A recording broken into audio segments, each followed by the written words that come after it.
Storyboards are illustrations that represent the shots that will ultimately make up a movie.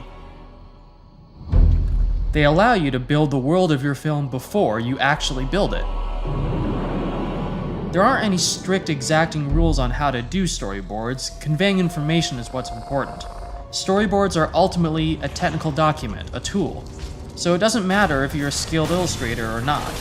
This can work just as well as this. Wait, you could take care of this. Yeah, it's no problem. Don't put it on my tab. Even if you struggle with perspective or can barely draw a stick figure, you can still convey what types of shots you want and their basic composition. Who storyboards? Typically, the director sits down with a storyboard artist to help articulate their vision. However, it's not uncommon for cinematographers and production designers to join in the process as well. At RocketJump, I usually meet with the director and produce rough thumbnail sketches that summarize the important information in each panel, and then afterward I'll fill in the details on my own, meeting with the director once again after completing the panels to make sure everything works. We'll then share the completed panels with the rest of the team. So let's break down the parts of a storyboard. The panel, or frame, is a rectangle that represents what the camera will see. Panels come in a bunch of different shapes. Pick a panel shape that matches your shooting aspect ratio. Square, widescreen, really widescreen. A person drawn really small in the panel is a wide or establishing shot. A big head taking up half the panel is a close-up. What an excellent day for an exorcism.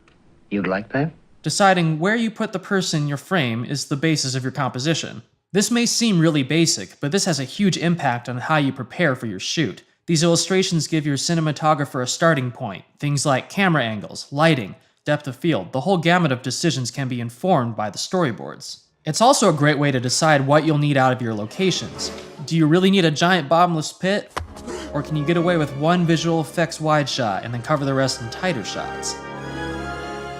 Okay, let's talk about arrows. So now that we have a panel with a character in it, let's say that character is moving to the left. By drawing an arrow pointing to the left, we show where that character, or door, or dinosaur is moving. There's no real rule to drawing arrows, and everyone has their own personal style, but what's important is that your arrows are easy to read and make sense. Here's some examples of arrows.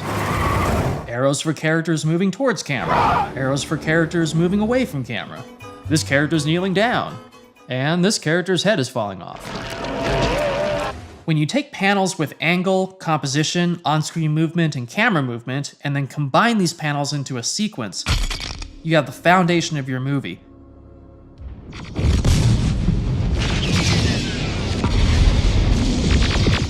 Storyboards essentially can be your script, like with Mad Max Fury Road. Since it's such a visual film, the beats were more effectively planned out with pictures than with text on a page. While this is an extreme example, this holds true for preparing all visually complex scenes. There's also plenty of other alternatives to storyboarding. Stanley Kubrick used actual photos from his location scouts to find his compositions. It's also worth mentioning that filmmakers who've adapted comics and graphic novels often use the original artwork essentially as storyboards for the final film. You can make animatics of your sequences on your computer to include motion and timing.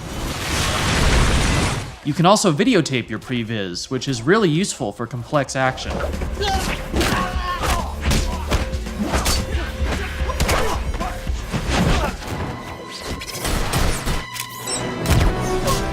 You don't need the actual set, costumes, or magical flying speeder bikes to test out your ideas. In the original Star Wars, George Lucas used real World War II documentary footage to help pre-visualize the space battles. Here they come!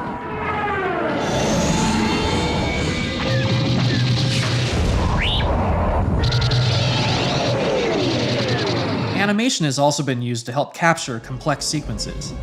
Jurassic Park used stop-motion animation to pre-visualize the dinosaur scenes.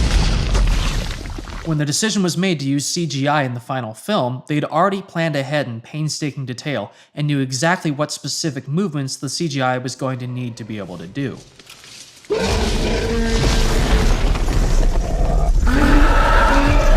By the time Peter Jackson did the Lord of the Rings trilogy, digital technology had developed to the point where they were able to motion capture the cave troll sequence, and then move a digital camera around in 3D space to pre-visualize the entire scene in a virtual setting.